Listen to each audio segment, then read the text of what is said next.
ಇನ್ನೊಂದು ಕಾರಣ, ಜನ ನಮ್ಮ ಬಳಿಗೆ ಬರೋದು,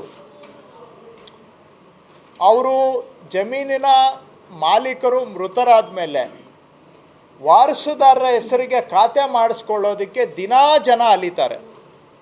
ವಿಲೇಜ್ ಅಕೌಂಟೆಂಟ್ಗೆ ಅರ್ಜಿ ಕೊಡಬೇಕು ಪೌತಿ ಖಾತೆ ಮಾಡಿಸ್ಕೊಳ್ಳೋಕ್ಕೆ, ಆಮೇಲೆ ಅದನ್ನು ಅಲಿಯುವಂಥದ್ದು. ಈಗ ರಾಜ್ಯದಲ್ಲಿ ಅಂಥ ಪ್ರಕರಣಗಳು ಎಷ್ಟಿದ್ದಾವೆ ಅಂತ ನಾವೇ ಗುರುತಿಸಿದ್ದೇವೆ. ರಾಜ್ಯದಲ್ಲಿ ಒಟ್ಟು ಮೃತರ ಹೆಸರಿನಲ್ಲಿ ಮುಂದುವರೆದಿರುವ ಜಮೀನುಗಳು ಎಷ್ಟು, ವಾರಸುದಾರರಿಗೆ ಖಾತೆ ಬದಲಾವಣೆ ಆಗದೇ ಇರುವಂಥದ್ದು ಎಷ್ಟು ಅಂತ ನಾವೇ ಗುರುತಿಸಿದ್ದೇವೆ. ಅಂಥದ್ದು ಸುಮಾರು 39 ಲಕ್ಷ ಜಮೀನುಗಳಿದ್ದಾವೆ. ಈ ಜಮೀನುಗಳು ಮಾಲೀಕರು ಮೃತರಾಗಿದ್ದಾರೆ, ಅದು ವಾರಸುದಾರರಿಗೆ ಖಾತೆ ಬದಲಾವಣೆ ಪೌತಿ ಖಾತೆ ಆಗದೆ ಮೃತರ ಮಾಲೀಕರ ಹೆಸರಿನಲ್ಲೇ ಮುಂದುವರೆದಿದ್ದಾವೆ. ಇವುಗಳನ್ನು ಖಾತೆ ಬದಲಾವಣೆ ಮಾಡಿಸ್ಕೋಬೇಕಾದ್ರೆ ಜನ ನಮಗೆ ದೂರ ಹೇಳ್ತಾಯಿದ್ರು, ಅಲ್ದು ಸಾಕಾಗುತ್ತೆ ನಮಗೆ, ಕೊನೆಗೆ ಸಾಕಾಗಿ ಯಾರಾದರೂ ಮಧ್ಯವರ್ತಿಗಳಿಗೆ ಜವಾಬ್ದಾರಿ ಕೊಟ್ಟು ಆವಾಗ ನಮ್ಮ ಕೆಲಸ ಆಗ್ತಿತ್ತು ಅಂತ. ಈಗ ಇದನ್ನು ಪರಿಹಾರ ಮಾಡಲಿಕ್ಕೂ ಕೂಡ ನಾವು ಈ ಪೌತಿ ಖಾತೆ ಆಂದೋಲನವನ್ನು ಆರಂಭ ಮಾಡಿ ಯಾರ್ದು ಅರ್ಜಿಗೆ ಕಾಯದೆ ನಾವೇ ಹಳ್ಳಿಗಳಿಗೆ ಹೋಗಿ ಪೌತಿ ಖಾತೆಯನ್ನು ಮಾಡಿಕೊಡ್ತಾ ಇದ್ದೇವೆ. ಇದರ ಅಡಿಯಲ್ಲಿ ಇಲ್ಲಿವರೆಗೂ ಕೂಡ 14 ಲಕ್ಷ ಜಮೀನುಗಳು ಯಾವ ಮೃತರ ಹೆಸರಿನಲ್ಲೇ ಮುಂದುವರೆದಿದ್ವು ಅವುಗಳನ್ನು ನಮ್ಮ ಅಧಿಕಾರಿಗಳು ಊರಿಗೆ ಹೋಗಿ ಸ್ವಯಂ ಪ್ರೇರಣೆಯಿಂದ ವಾರಸುದಾರರಿಗೆ ಖಾತೆ ಬದಲಾವಣೆ ಮಾಡಿಕೊಟ್ಟಿದ್ದೇವೆ. 14 ಲಕ್ಷ ಜಮೀನುಗಳ ಸಂಖ್ಯೆ. ಮಾಲೀಕರು ಕಮ್ಮಿ ಇರ್ಬೋದು, ಯಾಕಂದರೆ ಒಬ್ಬ ಮಾಲೀಕರಿಗೆ 2 ಜಮೀನು ಇರ್ಬೋದು, ಅದು ಹೇಳೋಕ್ಕಾಗಲ್ಲ, ಜಮೀನು ಅಂತ ಹೇಳ್ತಾ ಇದ್ದಾನೆ. 14 ಲಕ್ಷ ಸತ್ತೋಗಿರೋರ್ದಲ್ಲ, ಅದು ಒಂದು ಸ್ವಲ್ಪ ಕಡಿಮೆ ಇದ್ದರು. ಸೊ ಈ ರೀತಿಯಾಗಿ ಅದು ಇನ್ನೊಂದು ಉದಾಹರಣೆ ತಮಗೆ. ಇದನ್ನು ಕೂಡ ನಾವೇ ಜನರ ಬಳಿಗೆ ಹೋಗಿ ಮಾಡಿಕೊಡ್ತಾ ಇದ್ದೇವೆ.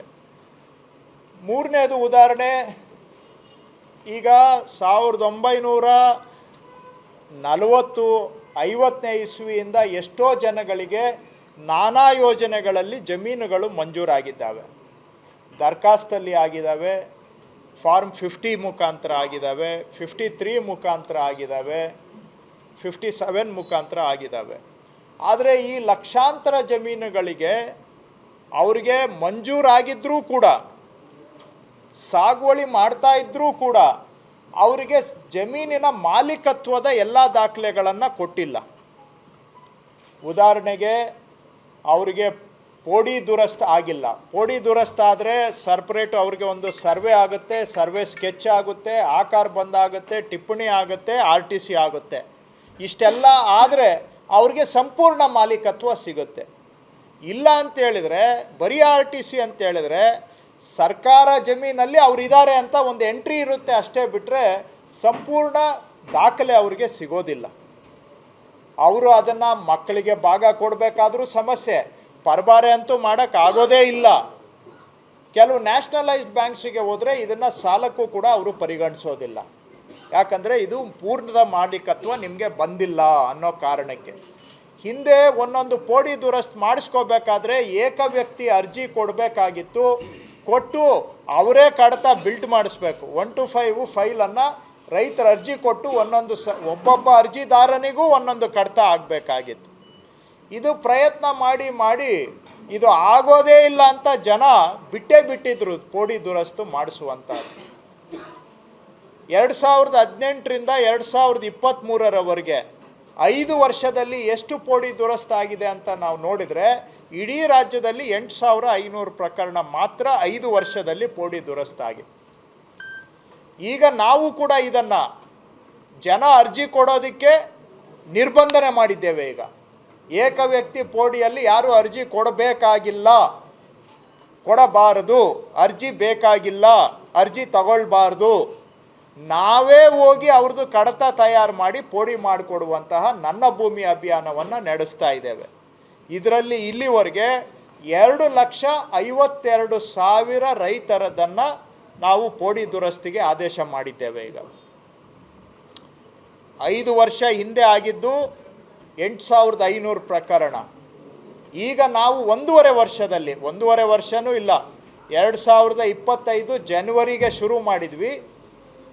2025 ಜನವರಿಯಿಂದ ಮೇ 2026 1.25 ವರ್ಷದಲ್ಲಿ 2,52,000 ಮಂಜೂರಿದಾರ ರೈತರದ್ದು ಪೋಡಿ ದುರಸ್ತಿಗೆ ನಾವು ಆದೇಶ ಮಾಡಿದ್ದೇವೆ. ಇನ್ನೂ ಮಾಡೋದು ಇದೆ, ಮಾಡ್ತೇವೆ. ಈ ಡಿಸೆಂಬರ್ ಒಳಗಡೆ ಎಲ್ಲರದು ಮುಗಿಸ್ಬೇಕು ಅಂತ ಟಾರ್ಗೆಟ್ ಇಟ್ಕೊಂಡಿದ್ದೇವೆ. ಅದನ್ನು ನಾನು ಹೇಳಲಿಕ್ಕೆ ಹೋಗೋದಿಲ್ಲ ಈಗ. ಯಾಕೆ ಅಂದರೆ ಏನು ಹೇಳೋಣ, ಅದು ನೀವು ವಿಶ್ಲೇಷಣೆ ಮಾಡಬೇಕು. ಒಳ್ಳೆ ಪ್ರಶ್ನೆ ಕೇಳ್ತಾರೆ, ನಿಮ್ಮ ಪ್ರಶ್ನೆ ಸರಿ ಇದೆ. ಆದರೆ ಅದನ್ನು ಹೇಳ್ಕೊಂಡು ಹೋದರೆ ನಾನು ಕೆಲಸ ಮಾಡೋದಕ್ಕಿಂತ ಅದರಲ್ಲಿ ನನ್ನ ಸಮಯ ಹೋಗುತ್ತೆ. ಅದಕ್ಕೋಸ್ಕರ ಇನ್ನೊಂದು ಉದಾಹರಣೆ ಹೇಳ್ಬಿಡ್ತೇನೆ.